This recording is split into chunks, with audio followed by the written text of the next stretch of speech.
नमस्कार साथियों, मेरा नाम प्रेम वर्मा है और जैसा कि आप सभी लोगों से मैंने वादा किया था कि रविवार से सामान्य अध्ययन और सामान्य अध्ययन के अंतर्गत ही समसामयिकी यानी करंट अफेयर्स पर वे सभी मुद्दे, वे सभी जानकारियाँ आप लोगों तक पहुंचाऊंगा जो परीक्षा की दृष्टि से यानी परोक्षोपयोगी हैं और इतने ज़्यादा हैं कि जिन्हें आप किसी भी तरीके से जिसे इग्नोर नहीं कर सकते हैं अगर आपको परीक्षा में अंतिम रूप से चयनित होना है तो।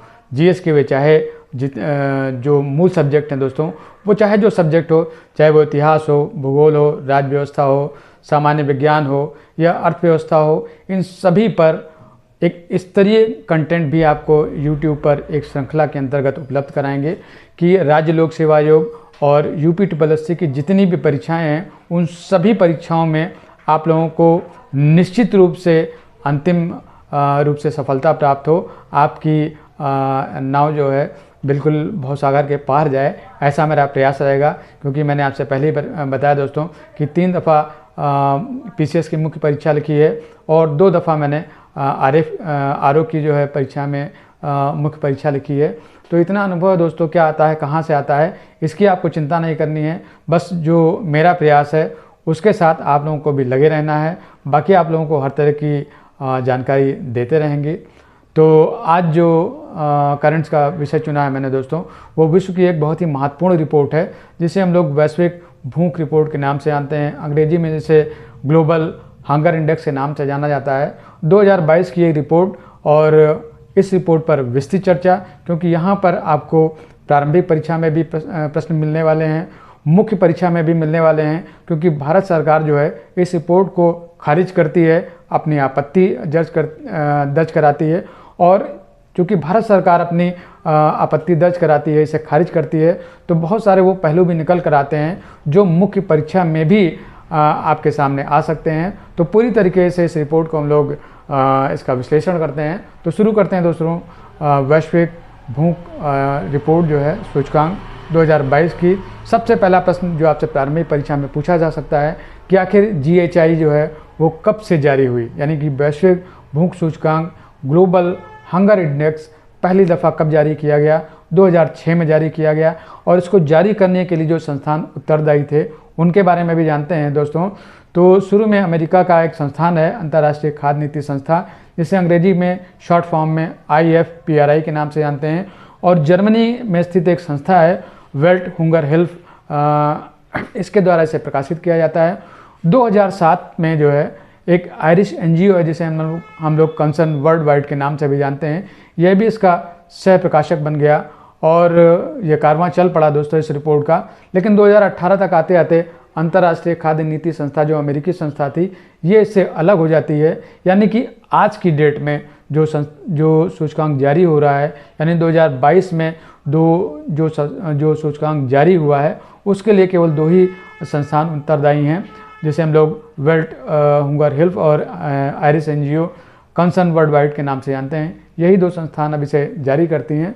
यह एक दोस्तों वार्षिक रिपोर्ट है और जिसका कुल स्कोर 100 का होता है।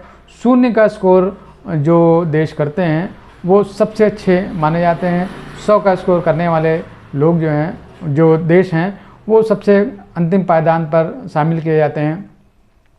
तो इस रिपोर्ट के आधार पर दोस्तों जो प्रारंभिक परीक्षा में आपको प्रश्न मिलने वाले हैं कि इसमें कितने देश शामिल होते हैं, भारत किस स्थान पर है, पिछले वर्ष किस स्थान पर था, और वैश्विक स्तर पर जो शीर्ष पायदान पर स्थित देश हैं वे, अंतिम पायदानों पर स्थित देश हैं वे, और भारत सरकार की आखिर जो आपत्ति है किस वजह से है, और भारत सरकार भूख को मिटाने के लिए किन योजनाओं के माध्यम से प्रयास कर रहा है, इस पर भी हम लोग इन सब चीज़ों को भी देखते हैं दोस्तों हम लोग।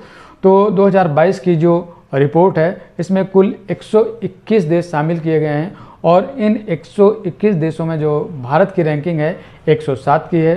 पिछली दफ़ा दोस्तों इसकी रैंकिंग 107 की थी, इस बार जो है 107 की है। पिछली दफ़ा जो थी उससे इस बार जो है वो 6 स्थानों का इसे नुकसान हुआ है और इसका स्कोर जो है इस स्केल पर 29.1 का है और इसकी जो श्रेणी है वो गंभीर की श्रेणी में भारत शामिल किया जाता है। इसी बात पर भारत सरकार की आपत्ति है और भारत सरकार इसे खारिज करता है। तो ये भी हम लोग जानते हैं दोस्तों कि ये जो GHI है वो कितने संकेतकों पर आधारित है। तो ग्लोबल हंगर इंडेक्स जो है आपका ये 4 संकेतकों के मूल्यों पर आधारित है। पहला जो संकेतक है आपका ये अल्प पोषण है, दूसरा बाल स्टंटिंग है, बाल वेस्टिंग तीसरा है, और चौथा है बाल मृत्यु दर।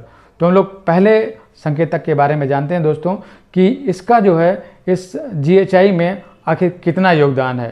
तो जो अल्प पोषण है ये जनसंख्या का वह भाग होता है जिसे पर्याप्त रूप से कैलोरी नहीं मिल पाती है, और यह इस GHI में 1/3 का योगदान करता है। दूसरा बाल स्टंटिंग है, इसमें 5 वर्ष से कम आयु के बच्चे जिनका कद जो है अपनी आयु से कम बढ़ता है उनको इसमें शामिल किया जाता है बाल स्टंटिंग में, और GHI में इसका योगदान 1/6 का है। बाल वेस्टिंग जो है ऐसा संकेतक है जिसमें 5 वर्ष से कम आयु के वे बच्चे जिनका वजन अपनी आयु के हिसाब से कम है उन्हें शामिल किया जाता है, और GHI में इसका भी योगदान 1/6 का है। उसके बाद बाल मृत्यु दर में वे बच्चे जो 5 वर्ष की अवस्था से पूर्व ही मृत्यु के प्राप्त हो जाते हैं उन्हें इसमें शामिल किया जाता है, और GHI में दोस्तों इसका हिस्सा है 1/3 का। भारत की स्थिति हम लोगों ने वैश्विक स्तर पर जान ली। भारत की स्थिति 2022 में 107।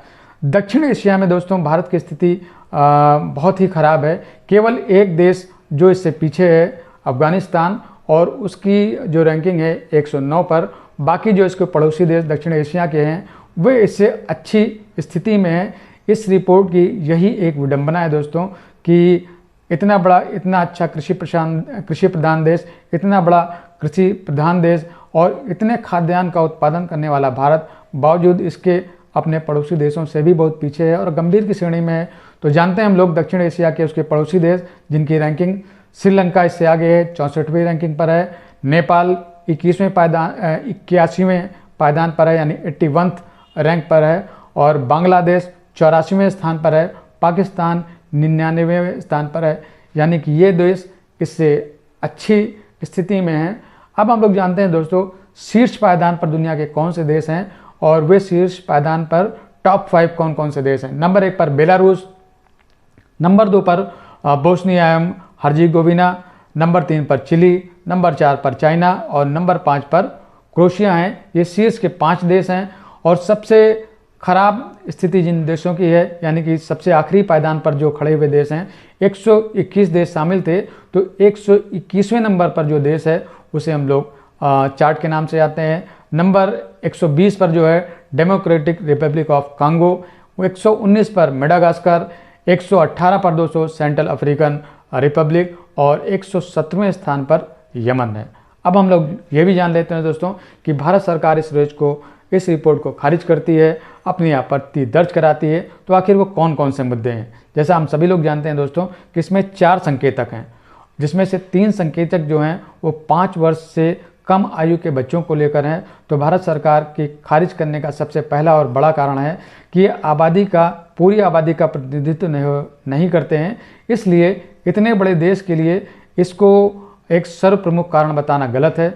दूसरी चीज़, 4 संकेतकों में जो अल्प पोषण का जो संकेतक है वो केवल 3000 लोगों के ऊपर सर्वे करने के आधार पर ये रिपोर्ट तैयार की गई है। भारत सरकार का इस पे भी अपनी आपत्ति है कि केवल 3000 लोगों की रिपोर्ट के सर्वे करने के बाद एक रिपोर्ट बना देना, और भारत जैसा इतना बड़ा देश जो 130 करोड़ से ज़्यादा की जिसकी आबादी है, एक निष्कर्ष निकालना ये भी न्याय संगत नहीं है।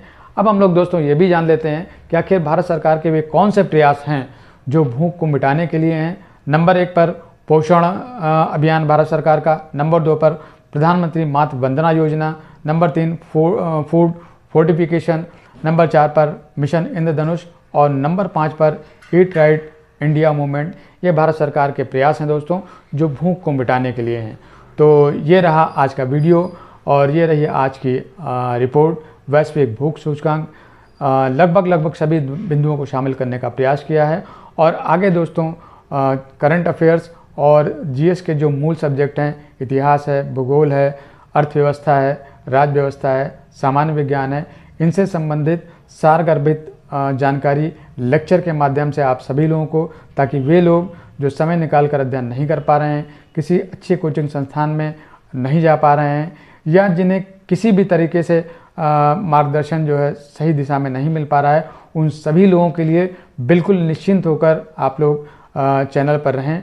आप सभी लोगों के लिए कंटेंट है और वो सारा का सारा कंटेंट आप सभी लोगों को कुछ लेक्चर अटेंड करने के बाद ही लग जाएगा कि ये कंटेंट जो है आपको अंतिम रूप से चयन कराने के लिए पूरी तरीके से क्या कहते हैं कि सफल रहेगा, पर्याप्त रहेगा, उचित रहेगा।